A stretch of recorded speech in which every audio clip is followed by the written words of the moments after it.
આ છે સુદામા સેતુ અને આ દ્વારકામાં આવેલો છે. ભારતના ગુજરાત રાજ્યના દ્વારકામાં આવેલા પદયાત્રા પુલ છે અને તેમનું નામ બાળપણના કૃષ્ણના મિત્ર સુદામાનું નામ તરીકે સુદામા પુલ રાખવામાં આવ્યું છે.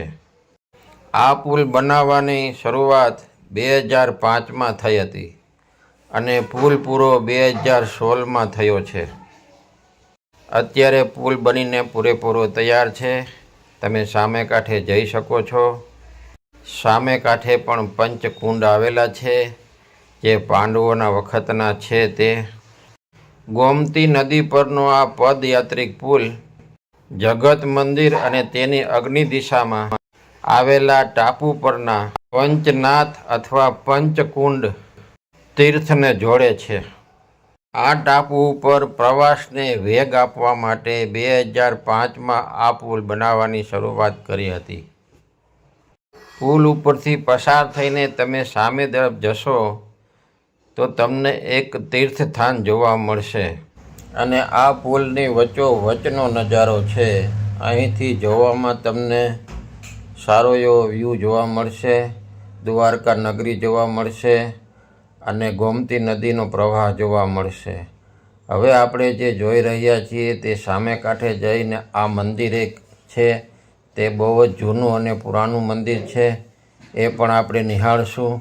અહીંયા આવીને આ મંદિરના દર્શન પણ કરીશું. તો ચાલો મારી સાથે હું તમને દર્શન કરાવું. ગોમતી નદીના જે પુલની સામે કાંઠે જે મંદિર છે તે પણ એક જોવાલાયક અને બહુ જ જૂનું મંદિર છે. તેથી આ પણ એક દર્શન કરવા લાયક મંદિર છે.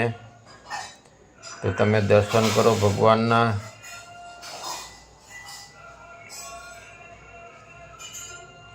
અને અહીંયા એક ઋષિમુનિની દુર્વાસા ઋષિમુનિ છે તેની એક મૂર્તિ પણ મૂકવામાં આવી છે. એની પણ દંતકથા અહીંયા છે. એક દુર્વાસા ઋષિની એ પણ જાણીતી છે. અહીંયા જે ચરણોના પગલાં છે તે પણ એક વખત જવા જેવા છે અને એના પણ દર્શન કર્યા જેવા છે. જે 5 પાંડવના ચરણ કહેવામાં આવે છે.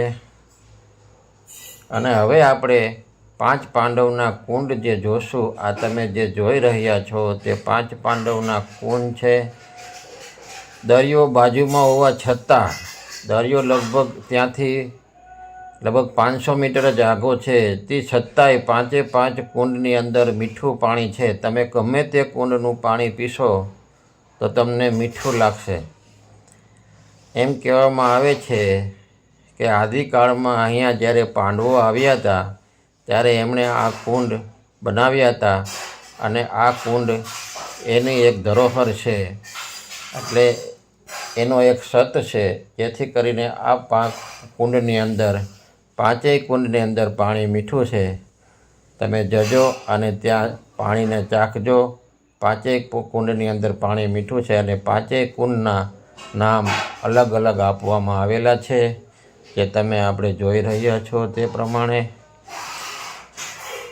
અને ગમે ત્યારે દ્વારકા પધારો તો તમે આ કુંડ નિહાળવાનું ભૂલતા નહીં. સુદામા સેતુથી જઈ અને સામે કાંઠે જશો એટલે આ 5 કુંડ આવેલા છે. આ 5 કુંડનું પાણી પીજો અને મોક્ષની પ્રાપ્તિ થશે એવું વર્ણન કરવામાં આવ્યું છે કુંડનું. હું આ તમને જે બતાવી રહ્યો છું તે 5 કુંડના દ્રશ્ય છે. અને 5 કુંડની અંદર લગભગ 30થી 20 ફૂટની અંદર પાણી છે. 5 કુંડ પાણીથી ભરેલા છે અને મીઠા પાણીથી ભરેલા છે. હવે તમે જે જોઈ રહ્યા છો તે કુંડ પાસેથી સામે ઓલા મંદિર આપણે જે જોયો તો એ નજારો છે અને સામે સેતુનો પણ નજારો છે. અને અહીંયા કાર રાઇડિંગ, બાઇક રાઇડિંગ જે કાંઈ છે તે બધું અહીંયા થાય છે.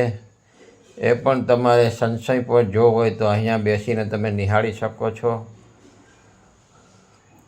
સૂરજ જ્યારે આથમે છે ત્યારે પણ અહીંયા બેસીને તમે જુઓ તો સનસાઇન પોઈન્ટ તમને જોવા મળશે.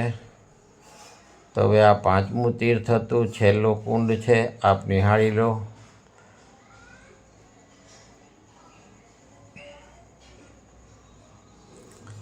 અહીંનું પણ પાણી અમે પીધું હતું, બહુ જ સરસ અને મીઠું છે. અને આ આજુબાજુનું વાતાવરણ છે અને લોકેશન છે એ પણ કંઈક આ રીતનું છે.